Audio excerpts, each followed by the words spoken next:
പലപ്പോഴും ആൾക്കാർക്ക് പറയാൻ മടിയുള്ള ഒത്തിരി വിഷമങ്ങൾ ഉണ്ടാക്കുന്ന സ്വന്തം ഫ്രണ്ട്സിനോടൊന്നും ഷെയർ ചെയ്യാത്ത ഒരു അസുഖത്തെ പറ്റിയാണ് ഞാൻ പറയാൻ പോകുന്നത്.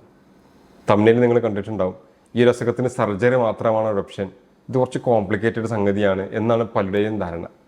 അപ്പം ഇത് അത്രയും വിഷമമുള്ള സംഗതിയാണോ, ഇതിനെന്തെങ്കിലും വേറെ പരിഹാരങ്ങളുണ്ടോ എന്ന് പറയാനാണ് ഞാൻ വന്നിട്ടുള്ളത്. ഞാൻ doctor Fazil Muhammad, Olive Homeopathy Clinic, Kizhisseri, Malappuram ജില്ല. ഞാൻ സംസാരിക്കുന്ന വിഷയം പൈൽസാണ്. പൈൽസ്, ഫിഷർ, ഫിസ്റ്റുല, മൂന്നിനെ പറ്റി വളരെ ഡീറ്റെയിൽ ആയിട്ടുള്ള കാര്യങ്ങൾ ഞാൻ പറഞ്ഞുതരാം. ടെൻഷൻ ആവേണ്ട യാതൊരു കാര്യമില്ല. നിങ്ങളിത് കാണുമ്പോൾ തന്നെ നിങ്ങളൊന്ന് റിലാക്സ്ഡ് ആവുക. ഇതിലുള്ള ആൾക്കാരാണെങ്കിൽ ഇത് അത്ര സീരിയസ് ആയിട്ട് വിഷമങ്ങൾ ഉണ്ടാക്കുന്നൊരു സംഗതിയല്ല. വളരെ റയറായിട്ട് മാത്രമേ ഒരു സർജിക്കൽ പ്രൊസീജിയറിലേക്ക് ഇതിന് പോകേണ്ട കാര്യമുള്ളൂ. ഓക്കെ, നിങ്ങൾ ഏതെങ്കിലും ഡോക്ടറെ കാണിച്ച് ഇത് സർജറി വേണം എന്ന് അവർ പറഞ്ഞിട്ടുണ്ടെങ്കിൽ ടെൻഷൻ ആവേണ്ട. അതല്ലാത്തൊരു ഓപ്ഷൻസ് ഉണ്ട് എന്ന് പറയാനാണ് ഞാൻ വന്നിട്ടുള്ളത്. ഓക്കെ, നമ്മൾ ഇതിൻ്റെ ഇൻസിഡൻസ് എടുക്കുമ്പോൾ ഏറെക്കുറെ 75% ആൾക്കാർക്കും ഇത് വന്നു പോയിട്ടുണ്ടാവും, അല്ലെങ്കിൽ ഇത് അനുഭവിക്കുന്നവരാണെന്നാണ് ഇന്ത്യയിലെ കണക്ക് വെച്ച് നോക്കുമ്പോൾ പറയാൻ പറ്റുക. എന്ന് വെച്ചാൽ 4-ൽ 3 പേർക്കും എപ്പോഴെങ്കിലുമൊക്കെ ജീവിതത്തിൽ ഈ സംഗതി വന്നു പോയിട്ടുണ്ടാവും, പൈൽസ് വന്നു പോയിട്ടുണ്ടാവും. അത്രയും കോമൺ ആയിട്ടുള്ളൊരു സാധനമാണ്. അങ്ങനത്തെ ഒരു അസുഖത്തെ നമ്മൾ ഷെയർ ചെയ്യാണ്ടിരിക്കുകയോ ആരോടും പറയാണ്ടിരിക്കുകയോ സഹിച്ചും ക്ഷമിച്ചും നിൽക്കേണ്ട യാതൊരു കാര്യമില്ല. അതിനെ ലക്ഷണങ്ങൾ കണ്ടു തുടങ്ങുമ്പോൾ തന്നെ നമുക്ക് ട്രീറ്റ്മെൻറ്റ് എടുക്കാം. ആ ഒരു ഇനീഷ്യൽ സ്റ്റേജിൽ നമുക്ക് ട്രീറ്റ്മെൻറ്റ് എടുത്താൽ വളരെ ചുരുങ്ങിയ സമയം കൊണ്ട് തന്നെ അത് കംപ്ലീറ്റ്ലി നമുക്ക് റെഡിയാക്കി എടുക്കാൻ പറ്റുന്നൊരു സംഗതിയാണ്. നമ്മളതിനെ നീട്ടിക്കൊണ്ടുപോയി ആരോടും പറയാണ്ടിരുന്ന് ഒത്തിരി വഷളായിട്ടൊക്കെയാണ് ക്ലിനിക്കിൽ എത്തുമ്പോഴാണ് നമുക്ക് കുറച്ച് ബുദ്ധിമുട്ട് ഫേസ് ചെയ്യുക. അപ്പോൾ അതിനൊന്നും കാര്യമില്ല. ഇത് വളരെ ഈസിയായിട്ട് ഡോക്ടറോടെങ്കിൽ ഷെയർ ചെയ്യാം. പലപ്പോഴും ആൾക്കാർക്ക് ഡോക്ടറെ അടുത്ത് പോകാനൊരു മടി എന്താണെന്ന് വെച്ചാൽ ഇതൊക്കെ ഡോക്ടർക്ക് നോക്കൂലേ, അവിടെയൊക്കെ ഡോക്ടർ ആ ഒരു ഡിസ്കംഫേർട്ട് ആലോചിച്ചിട്ടാണ്. ഇത് ഉണ്ടാകുമ്പോൾ തന്നെ ഡിസ്കംഫേർട്ടാണ്. മലദ്വാരത്തിന് അവിടെ ഒരു ബംസ് അല്ലെങ്കിൽ ഒരു സ്വെല്ലിങ്, ഒരു വീക്ക് ഇരിക്കാൻ ബുദ്ധിമുട്ട്, ചില ആൾക്കാർക്ക് പെയിൻ ഉണ്ടാവും, ചൊറിച്ചിലുണ്ടാവും, മലം പോയി കഴിഞ്ഞാൽ അവിടെ ഒരു വീക്കം പോലെ വരും. ചില കേസ് തള്ളിക്കൊടുത്താൽ വീക്കം മുകളിലോട്ട് പോകും, ചില കേസ് തള്ളിക്കൊടുത്താലും അത് മുകളിലോട്ട് പോകില്ല. മലബന്ധം, അതുമായി അനുബന്ധമായിട്ടാണ് ഈ അസുഖങ്ങൾ ഉണ്ടാകുക. അതൊക്കെയാണ് ഇതിൻ്റെ കോമൺ ആയിട്ടുള്ള ലക്ഷണങ്ങൾ. ഇത് ഇനീഷ്യൽ സ്റ്റേജൊക്കെ ബ്ലീഡിംഗ് എന്ന് പറയുമ്പോൾ വളരെ കൂടുതലായിട്ടുള്ള ബ്ലീഡിംഗ് ഒക്കെ കാണാം. ബ്ലഡ് പമ്പ് ചെയ്യുന്ന പോലെയൊക്കെ ആൾക്കാർക്ക് ഫീൽ ചെയ്യും. അത്തരം രീതിയിൽ ബ്ലീഡിങ് വരും. ആദ്യം ഇതെന്താന്ന് പറഞ്ഞാൽ നിങ്ങൾക്ക് ആ ബ്ലീഡിങ് ഉണ്ടാകുന്ന കാരണം മനസ്സിലാവും. ഇത് നമ്മളെ ഞരമ്പില്ലേ, നമ്മൾ ഈ തൊലിപ്പുറത്തൊക്കെ കാണാൻ പറ്റുന്ന ഒരു ബ്ലൂയിഷ് കളറിലെ ഞരമ്പുകൾ നമ്മുടെ മലദ്വാരത്തിന് എവിടെയുണ്ട്, അത് വീങ്ങിണ്ടാകുന്നൊരു സിറ്റുവേഷനാണ്. വേരിക്കോസ് വെയിൻ നിങ്ങൾക്കറിയാം അല്ലേ, ഒരുപാട് പ്രസവിച്ച സ്ത്രീകളുടെ കാലിൻ്റെ ഈ മുട്ടിൻ്റെ ബാക്കിലുള്ള സൈഡിലൊക്കെ കാണാൻ പറ്റും, ഞരമ്പ് തടിച്ചിങ്ങനെ ചുരുണ്ട് കൂടി നിൽക്കുന്നത്. ആ സെയിം അവസ്ഥ മലദ്വാരത്തിന് അവിടെ വരുന്നതിനാണ് നമ്മൾ പൈൽസ് എന്ന് പറയാം. ഓക്കെ, അപ്പോൾ സ്വാഭാവികമായിട്ടും നല്ല കട്ടിയുള്ള ഹാർഡായിട്ടുള്ളൊരു മലം അതിലൂടെ പാസ് ചെയ്യുമ്പം അതിലൊന്ന് കൂറിക്കഴിഞ്ഞാൽ ബ്ലീഡിങ് വരും. കാരണം രക്തക്കുഴലല്ലേ, സ്വാഭാവികമായിട്ടും നല്ല രീതിയിൽ തന്നെ ബ്ലീഡിങ് വരും. ബ്ലീഡിങ് ഉണ്ടെന്ന് കരുതി ഇതൊരു എമർജൻസി സിറ്റുവേഷനോ വിഷമമുള്ളതല്ല. പക്ഷെ ബ്ലീഡിങ് നിൽക്കണം കേട്ടോ, നിൽക്കാണ്ട് പോകുന്നുണ്ടെങ്കിൽ ശ്രദ്ധിക്കണം. അതല്ലാത്ത സിറ്റുവേഷൻ ഒന്ന് ബ്ലീഡിങ് വന്നു, എനിക്ക് 1-2 ഡ്രോപ്സ് ബ്ലഡ് വന്നു എന്നത് ഈ ഒരു അവസ്ഥ ഭയങ്കര മോശമായിട്ടുണ്ട് എന്നതല്ല അതിൻ്റെ അർത്ഥം. അതിൻ്റെ വളരെ കോമൺ ആയിട്ടുള്ളൊരു സിംറ്റമാണ് ബ്ലീഡിങ്. ചില ആൾക്കാർക്ക് ഭയങ്കര പെയിൻ ഉണ്ടാവും, പെയിൻഫുൾ ആയിരിക്കും, പുകച്ചിലുണ്ടാവും, ചൊറിച്ചിലും ഉണ്ടാവും. ഓക്കെ, ബ്ലീഡിങ് ഇല്ലാണ്ടും ഇത് ഉണ്ടാവാം. എന്താ പറഞ്ഞത്, ബ്ലീഡിങ് ഇല്ലാത്ത കേസിലും ഇത് വരാം. ഇനി ബ്ലീഡിങ് ഉള്ള കേസിലും ആ ബ്ലീഡിങ്ങിനനുസരിച്ച് വേദന ഉണ്ടായിക്കോളും നിർബന്ധമൊന്നുമില്ല. ഓക്കെ, അപ്പോൾ ഇതൊക്കെയാണ് വളരെ കോമൺ ആയിട്ട് കാണുന്ന പൈൽസിൻ്റെ ലക്ഷണങ്ങൾ. ഒരുപാട് ബ്ലീഡിങ്ങുള്ള ആൾക്കാരിൽ അനീമിയ പോലത്തെ സിറ്റുവേഷൻ, രക്തക്കുറവ് പോലത്തെ സിറ്റുവേഷൻസൊക്കെ വരാട്ടോ. അതൊക്കെ നമ്മൾ ശരിക്കും പ്രോപ്പറായിട്ട് മാനേജ് ചെയ്ത് ട്രീറ്റ്മെൻറ്റ് എടുത്തു കഴിഞ്ഞാൽ ഒക്കെ ഈസി ആയിട്ട് പോകും. ഓക്കെ, ടെൻഷൻ ആക്കേണ്ട കാര്യമില്ല എന്ന് ഞാൻ പറഞ്ഞു വരുന്നത്. അതുപോലെ മലദ്വാരവുമായി ബന്ധപ്പെട്ട് വരുന്ന മറ്റൊരു സംഗതിയാണ് ഫിഷർ. ഫിഷർ ഇച്ചിരി പെയിൻഫുൾ ആണ് സാധനം. നമ്മൾ പൈൽസിനേക്കാൾ വെച്ച് നോക്കുമ്പോൾ കുറച്ചും കൂടി പെയിൻ ഉണ്ടാക്കും. അത് ഞാൻ നേരത്തെ പറഞ്ഞ പോലെ തന്നെ നല്ല കട്ടിയുള്ള മലം പോകുമ്പോൾ ഇതൊരു സോഫ്റ്റ് സ്ഥലമല്ലേ, അവിടെ വിള്ളലുകൾ ഉണ്ടാക്കും. കോറിയിട്ട് കുറച്ച് ഹാർഡായിട്ടുള്ള മലം പോകുമ്പോൾ അതിൻ്റെ ഷാർപ്പ് എഡ്ജസ് ഒക്കെ തട്ടിയിട്ട് വിള്ളലുകൾ ഉണ്ടാക്കും. സ്ഥിരമായിട്ട് മലബന്ധമുള്ള ആൾക്കാരാകുമ്പം ആ വിള്ളലുകൾ ഇടയ്ക്കിടയ്ക്ക് ഉണ്ടായിക്കൊണ്ടിരിക്കും. അതാണ് ഫിഷർ. വയറ്റിൽ നിന്ന് പോകുന്ന സംഗതികൾ വളരെ സ്മൂത്ത് ആക്കി കഴിഞ്ഞാൽ വളരെ ഈസി ആയിട്ട് തന്നെ മാനേജ് ചെയ്യാൻ, അത് കംപ്ലീറ്റ്ലി ക്യൂർ ചെയ്യാനൊക്കെ പറ്റും. ഓക്കെ, ഇനി ഫിസ്റ്റുല മറ്റൊരു സംഗതിയാണ്. ഫിസ്റ്റുല ഒരു പാസേജ്, ഒരു ടണൽ പോലെ വരുന്ന, ഒരു ചെറിയ ഹോള് പോലെ വരുന്നതാണ്. മലദ്വാരത്തിന് ഉള്ളിൽ നിന്ന് പുറത്തേക്ക് മറ്റൊരു പാസേജ് പോലെ, ഒരു ടണൽ പോലെ ഇങ്ങോട്ട് വരുന്നൊരു സംഗതിക്കാണ് നമ്മൾ ഫിസ്റ്റുല എന്ന് പറയാം. പൈൽസിനും ഫിഷറിനും സംബന്ധിച്ച് നോക്കുമ്പോൾ ഫിസ്റ്റുല കുറച്ചും കൂടി സമയം എടുക്കും. കറക്റ്റ് റെഡി, സർജറി അല്ലാത്തുള്ള ട്രീറ്റ്മെൻറ്റ് കുറച്ചും കൂടി സമയം എടുത്തിട്ടാണ് മാറാറ്. എന്നിരുന്നാലും വേറെ കോംപ്ലിക്കേഷൻസോ വിഷമമൊന്നും ഇല്ലാണ്ട് തന്നെ നമുക്കത് മാനേജ് ചെയ്യാൻ പറ്റും. എന്തുകൊണ്ടാണ് ഈ വിഷമങ്ങളൊക്കെ ഉണ്ടാകുന്നതെന്ന് പലരും ചോദിക്കുന്നുണ്ട്. എന്താണ് എനിക്കിത് ഇങ്ങനെ ഉണ്ടാവാൻ കാര്യം? വളരെ റയർ ആൾക്കാരിൽ പാരമ്പര്യമായിട്ട് കാണാറുണ്ട്. ഇപ്പോൾ നമ്മൾ ക്ലിനിക്കിൽ വരുന്ന കേസിൽ തന്നെ അവരുടെ ഫാമിലി ഹിസ്റ്ററി ചോദിക്കുമ്പോൾ മിക്കവാറും പാരൻസിന് ഇതുള്ളതായിട്ടൊക്കെ അവർ പറയാറുണ്ട്. മറ്റത് മലബന്ധമാണ് ഏറ്റവും കോമൺ ആയിട്ടുള്ളൊരു സാധനം. മലം കൃത്യമായിട്ട് ശോധന ഇല്ലാത്ത സിറ്റുവേഷനിലാണ് പൈൽസ് കൂടുതൽ കാണുന്നത്. അതിൻ്റെ ഒരു സംഗതി എന്താ വെച്ചാൽ അവിടെ പ്രഷർ വരും. അല്ലേ? മലം അവിടെ വരുന്നു, മലം പ്രോപ്പറായിട്ട് ഒഴിവാക്കാൻ പറ്റാത്ത സിറ്റുവേഷൻ ആകുമ്പോൾ മലദ്വാരത്തിനോട് ഒരു പ്രഷർ വരും. ഈ പ്രഷറാണ് ഈ വെയിൻസിൽ, ഈ രക്തക്കുഴലുകളിൽ അതിൻ്റെ വാൾവിൽ തകരാറാക്കുകയും അവിടെ ബ്ലഡ് തിക്കി കൂടി നിൽക്കാൻ അത് സഹായകമാകുകയും ചെയ്യും. ഈ ബ്ലഡ് തടിച്ചു കൂടി നിൽക്കുന്ന ഒരു അവസ്ഥക്കാണ് നമ്മൾ ഈ പൈൽസ് എന്ന് പറയാം. മാത്രമല്ല മനുഷ്യന്മാർ നേരെ നിൽക്കുന്ന ആൾക്കാരല്ലേ, ഗ്രാവിറ്റി താഴേക്കുണ്ട്, താഴേക്കൊരു ഒരു ഗ്രാവിറ്റി ഫോഴ്സ് ഉണ്ടല്ലോ. അപ്പോൾ അതുകൊണ്ടൊക്കെയാണ് ഈ വേരിക്കോസ് വെയിന്, വേരിക്കോസീല്, പിന്നെ പൈൽസൊക്കെ ഉണ്ടാകുന്നതിൻ്റെ പ്രധാന കാരണം. ഓക്കെ, ഈ പൈൽസ് അല്ലെങ്കിൽ വേരിക്കോസ് വെയിനൊക്കെ പോലെയുള്ള മറ്റൊരു അവസ്ഥയാണ് വേരിക്കോസീല്. നമ്മുടെ സ്ക്രോട്ടത്തിൽ വൃഷ്ണസഞ്ചി ഉണ്ടാകുന്ന ഞരമ്പ് തടിച്ചൊരവസ്ഥയാണ്. പലപ്പോഴും വന്ധ്യതക്കൊക്കെ അത് കാരണമാവലുണ്ട്. എന്ന് വെച്ചാൽ വന്ധ്യത കാരണമെന്ന് വെച്ചാൽ ഇത്തരം വേരിക്കോസീലുള്ള ആൾക്കാരിൽ ബീജാണുക്കളുടെ സ്പേംസിൻ്റെ അളവ് കുറവ് കാണലുണ്ട്. ഓക്കെ, ഞാൻ അതുമായി ബന്ധപ്പെട്ടൊക്കെ ഒരു വീഡിയോ മുമ്പ് ചെയ്തിട്ടുണ്ട്, നമ്മൾ ചാനലിൽ പിന്നെ പോയി നോക്കിയാൽ കാണാൻ പറ്റും. ഓക്കെ, നമുക്ക് ഇന്ന് പൈൽസിനെ പറ്റി തന്നെ സംസാരിക്കാം. 2 ടൈപ്പായിട്ടാണ് നമ്മൾ പൈൽസിനെ പറയാറ്. ഒന്ന് ഇന്റേണൽ എന്ന് പറഞ്ഞാൽ നമ്മളെ മലദ്വാരത്തിൻ്റെ അകത്ത് വരുന്ന സിറ്റുവേഷനാണ്. അതിന് നമുക്ക് ഒരു 4 സ്റ്റേജ് ആയിട്ട് പറയും. സ്റ്റേജ് 1, 2, 3 4 ഡിഗ്രീസ് ആയിട്ട് പറയും. 1, 2, 3, 4. ആദ്യത്തേൽ ബ്ലീഡിങ് മാത്രമേ ഉണ്ടാവുള്ളൂ. രണ്ടാമത്തേൽ അത് പുറത്തേക്ക് വരും, അകത്തേക്ക് പോവും. ഓക്കെ, സ്വയം പോവും. മൂന്നാമത്തത് പുറത്തേക്ക് വന്നു കഴിഞ്ഞാൽ നമ്മൾ തള്ളി കൊടുത്താൽ മാത്രമേ അകത്തേക്ക് പോവുള്ളൂ. 4ാമത്തെ കേസ് എന്ന് പറയുമ്പോൾ അത് പുറത്തേക്ക് വരും, പക്ഷേ പിന്നെ അകത്തേക്ക് പോകില്ല, അത് അവിടെ തന്നെ ഒന്ന് നിൽക്കും. 4ാമത്തെ ഡിഗ്രിയൊക്കെ പൈൽസിൽ കുറച്ച് സമയം മെഡിസിൻസ് കഴിക്കണം.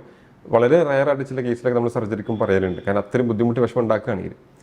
വിഷമം ഉണ്ടാക്കുക എന്ന് പറഞ്ഞാൽ അതൊരു ഒരു എമർജൻസി കണ്ടീഷൻ അല്ല, ഇപ്പോൾ ചെയ്യണം എന്നൊരു സിറ്റുവേഷൻ അല്ല എന്ന് മനസ്സിലാക്കി വെക്കുക. ഓക്കെ, എന്നാൽ സർജറി ആവശ്യം വന്നാൽ നമുക്കത് ചെയ്യാൻ വേണമല്ലോ. നമുക്ക് കംഫർട്ടല്ല പ്രധാനം, നമുക്ക് പെട്ടെന്ന് റെഡിയായി കിട്ടുന്നൊരു സിറ്റുവേഷൻ. അങ്ങനത്തെ ഒരു വിഷമം വരുമ്പോൾ ആ രീതിയിലേക്കും ആലോചിക്കാം. പൈൽസ് ഉണ്ടാകുന്ന മറ്റൊരു വിഭാഗം ആൾക്കാരാണ് ഈ പ്രഗ്നന്റ് വുമൻസ്, ഗർഭിണികളായ സ്ത്രീകളിൽ. അവരിത്രയും ഒരു വലിയ സംഗതി അവിടെ താങ്ങി നിൽക്കുമ്പോൾ സ്വാഭാവികമായിട്ടും മലദ്വാരത്തേക്ക് പ്രഷർ വരുമല്ലോ ഗർഭിണിയാകുമ്പോൾ. മാത്രമല്ല ആ സമയത്ത് മലബന്ധം വളരെ കോമൺ ആയിട്ട് സ്ത്രീകൾക്ക് ഉണ്ടാവും. അപ്പോൾ ഗർഭിണികളിലും വളരെ കോമൺ ആയിട്ട് പൈൽസ് കാണാറുണ്ട്. ഗർഭിണികളുടെ പൈൽസിനൊക്കെ ഹോമിയോപ്പതി വളരെ എഫക്റ്റീവാണ്. സൈഡ് എഫക്ട്സോ വിഷമമൊന്നും ഇല്ലാണ്ട് ഗർഭസ്ഥ ശിശുവിന് വിഷമങ്ങളില്ലാണ്ടൊക്കെ നമുക്ക് ട്രീറ്റ് ചെയ്യാൻ പറ്റുന്ന ഒരു സംഗതിയാണ്. ഓക്കെ, അപ്പം പൈൽസ് ഉണ്ടെന്ന് കരുതി അത്തരം സിറ്റുവേഷൻ നിങ്ങൾ ടെൻഷൻ എടുക്കേണ്ട കാര്യമില്ല. വളരെ സേഫായിട്ട് ഹോമിയോപ്പതി മെഡിസിൻസ് ഒക്കെ കഴിക്കാൻ പറ്റുമെന്നാണ് ഞാൻ പറയുന്നത്. ഓക്കെ, മലബന്ധം മാത്രമാണോ ഈ മലവുമായി ബന്ധപ്പെട്ട് പൈൽസ് ഉണ്ടാക്കുന്ന കാര്യം വെച്ചാൽ അല്ല. വയറിളക്ക രോഗങ്ങളിലും അത് പൈൽസ് വരാം. കാരണം വയറിളക്കം വരുമ്പോൾ അതിങ്ങനെ പോയിക്കൊണ്ടിരിക്കല്ലേ, അപ്പോഴും അവിടെ ഒരു പ്രഷർ വരുമല്ലോ. വയറ്റിൽ നിന്ന് വളരെ സ്മൂത്തായിട്ട് നോർമലായിട്ടും ഡെയിലി ഒരു പ്രാവശ്യമെങ്കിലും പോവുക എന്നതാണ് അതിൻ്റെ ബേസിക് കണ്ടീഷൻ. ഓക്കെ, അപ്പോൾ ലൂസായിട്ട് പോയാലും അത് വിഷമം ഉണ്ടാക്കാം. ഹാർഡായിട്ട് മലബന്ധം ഉണ്ടായാലും പൈൽസിന് അത് കാരണമാവും. പൈൽസ് ഉള്ളവർ ശീലിക്കേണ്ട ഒരു കാര്യങ്ങൾ, ഇനി ഇല്ലാത്തവർ വരാനിരിക്കാൻ നോക്കേണ്ട കാര്യങ്ങൾ അതുകൊണ്ട് ഞാൻ ഇനി പറഞ്ഞുതരാം. ഒന്ന്, ധാരാളം വെള്ളം കുടിക്കുക.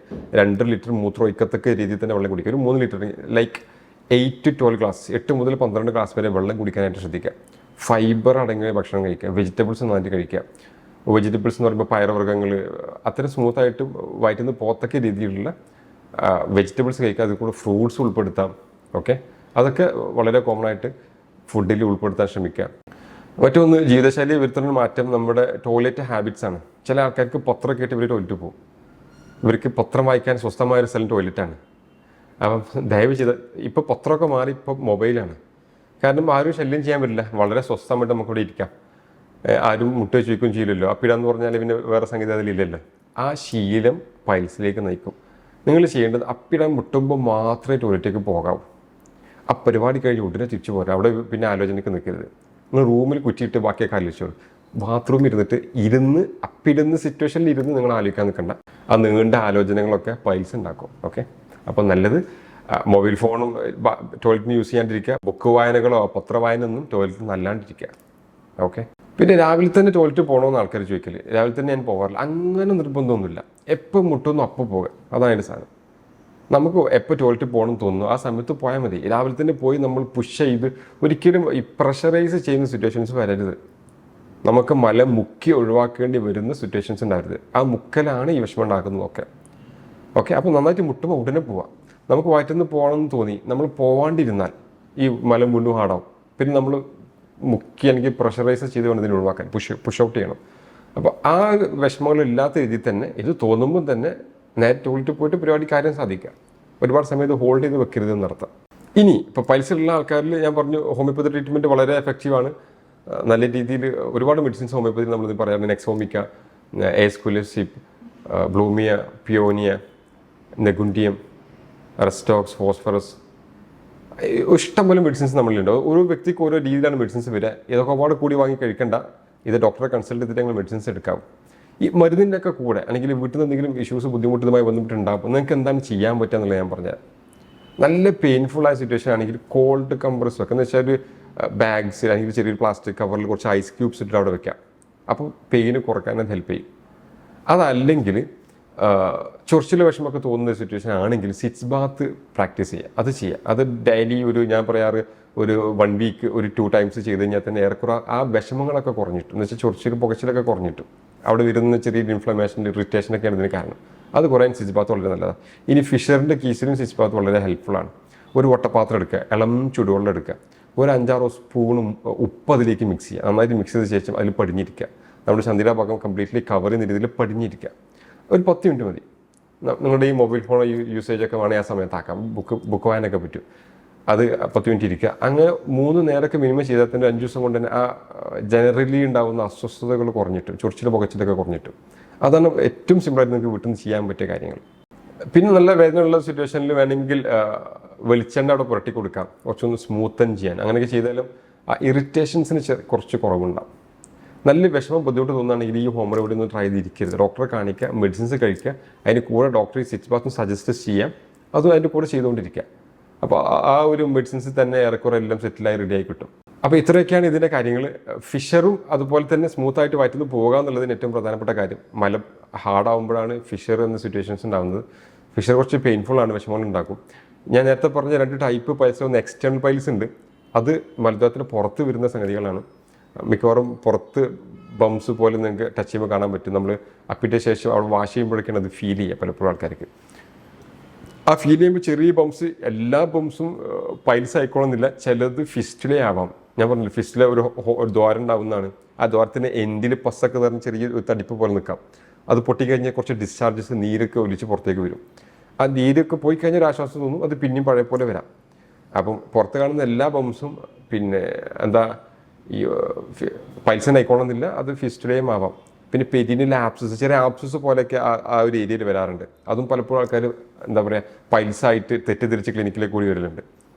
അത് ആപ്സിൻ്റെ ട്രീറ്റ്മെൻറ്റ് എടുത്താൽ അത് റെഡിയാവും. ചില കേസിൽ ഈ ആപ്സസ് ആണെങ്കിൽ, എന്ന് വെച്ചാൽ ചോരക്കുരു പോലെ ഉണ്ടാകുന്ന സംഗതികളാണെങ്കിൽ അതൊന്ന് ഇൻസൈസ് ചെയ്ത് ക്ലിയർ ഔട്ട് ചെയ്യേണ്ടി വരും. ചിലതൊക്കെ മെഡിസിൻസ് തന്നെ അത് കറക്റ്റായി പോവുകയും ചെയ്യും. ഓക്കെ, ഇതൊക്കെയാണ് അവിടെ കോമൺലി വരുന്ന സിറ്റുവേഷൻസ്. നല്ല ബ്ലീഡിങ്ങും വിഷമമൊക്കെ ഉണ്ടെങ്കിൽ എല്ലാ കേസിലും അത് പൈൽസ് തന്നെ ആണെന്ന് യാതൊരു നിർബന്ധമില്ല. ഡോക്ടറെ കണ്ട് കാണിക്കണമെന്ന് ഞാൻ പറയാൻ കാര്യം, ചില കേസിലൊക്കെ അത് വയറുമായി ബന്ധപ്പെട്ട ക്യാൻസർ അസുഖങ്ങളൊക്കെ കൊണ്ടൊക്കെയും ഇങ്ങനെ വരാം. ഞാനിത് പറഞ്ഞെന്ന് കരുതി എല്ലാ ബ്ലീഡിങ്സും ഇനി ക്യാൻസർ അസുഖം തെറ്റിദ്ധരിക്കുകയും വേണ്ട. പ്രോപ്പറായിട്ട് ചില കേസിലൊക്കെ നമ്മൾ കൊളോണോസ്കോപ്പി ചെയ്യും. അത്ര കണ്ടീഷനിൽ അതാണോ അല്ലെങ്കിൽ നമുക്ക് ഡൗട്ട് വരുന്ന കേസിൽ കൊളോണോസ്കോപ്പി ചെയ്താൽ അല്ലെങ്കിൽ പ്രോട്ടോസ്കോപ്പി ചെയ്താൽ നമുക്ക് അറിയാൻ പറ്റും അത് പൈൽസ് ആണോ അല്ലേ എന്നുള്ളത്. അതൊക്കെ സിമ്പിൾ സംഗതികളാണ്. സിമ്പിൾ ടെക്നിക്കൽ യൂസ് ചെയ്ത് നമുക്ക് കറക്റ്റ് എന്താണ് ഡയഗ്നോസ് ചെയ്യാൻ, അത് അറിയാനും അതിനനുസരിച്ചുള്ള ട്രീറ്റ്മെൻറ്റൊക്കെ ചെയ്യാനൊക്കെ നമുക്ക് പറ്റും. അപ്പോൾ ഒരു അസുഖം ഉണ്ടാകുമ്പോഴേക്കും നിങ്ങൾ പേടിക്കേണ്ട കാര്യമില്ല, ടെൻഷൻ നിൽക്കേണ്ട, വളരെ റിലാക്സ് ചെയ്ത് നിൽക്കുക. ഇതിൻ്റെയൊക്കെ കൂടെ ചെയ്യേണ്ട മറ്റൊരു കാര്യം, കൃത്യസമയത്ത് ഉറങ്ങുമെന്ന് ഉറപ്പ് വരുത്തണം കേട്ടോ. ഈ ടെൻഷൻ ഉണ്ടാകുമ്പോൾ, ഉറക്കക്കുറവ് വരുമ്പോഴൊക്കെ ഈ പൈൽസുള്ള ആൾക്കാർ അതിൻ്റെ അസ്വസ്ഥതകൾ കൂടുന്നതായിട്ട് കാണാം. ടെൻഷൻ അടിക്കുമ്പോൾ അല്ലെങ്കിൽ ഒരുപാട് ലോങ് ട്രിപ്പ് ഒക്കെ പോകുന്ന ആൾക്കാരുണ്ടാവും, ഒരുപാട് നേരം ഇരിക്കേണ്ടി വരുന്ന ആൾക്കാർ. ആ സമയത്തും പൈൽസ് വിഷമം ഉണ്ടാക്കും. ഇപ്പോൾ സ്ഥിരമായിട്ട് ഓഫീസ് ജോലി ചെയ്യുന്ന ആൾക്കാരാണെങ്കിൽ 1 മണിക്കൂറൊക്കെ കഴിഞ്ഞാൽ ഒന്ന് നീറ്റ് ഒന്ന് റിലാക്സ് ചെയ്യുക. ഒരു 5 മിനിറ്റ് അങ്ങോട്ടും ഇങ്ങോട്ടൊക്കെ നടന്നതിന് ശേഷം വീണ്ടും വന്നിരിക്കാം. സ്ഥിരമായിട്ടുള്ള ഇരുത്തവും പൈൽസ് ഉണ്ടാക്കും. ഓക്കെ, സ്ഥിരമായിട്ടുള്ള നൃത്തവും ഈ വേരിക്കോസ് വെയിൻ കാലിലൊക്കെ ഉണ്ടാക്കലുണ്ട്. അപ്പോൾ കുറച്ച് റിലാക്സ് ചെയ്തിട്ടൊക്കെ കാര്യങ്ങൾ ചെയ്യാം, ലൈഫ് ഹാപ്പി ആയിട്ട് പോവാം. ഇത്രയൊക്കെയാണ് കാര്യങ്ങൾ. ഇനി എന്തെങ്കിലും സംശയങ്ങൾ ഉണ്ടെങ്കിൽ എൻ്റെ വാട്സപ്പ് വഴി ചോദിക്കാം. ഈ വീഡിയോയ്ക്ക് താഴെ കമൻറ്റ് ചെയ്യാം, ഞാൻ റിപ്ലൈ തരുന്നതായിരിക്കും. അടുത്തൊരു ഹെൽത്ത് ടോപ്പിക്കുമായിട്ട് നമുക്ക് വീണ്ടും കാണാം. ഞാൻ doctor Fazil Muhammad, Olive homeopathy clinic, Kizhisseri, Malappuram ജില്ല. Bye, see you soon.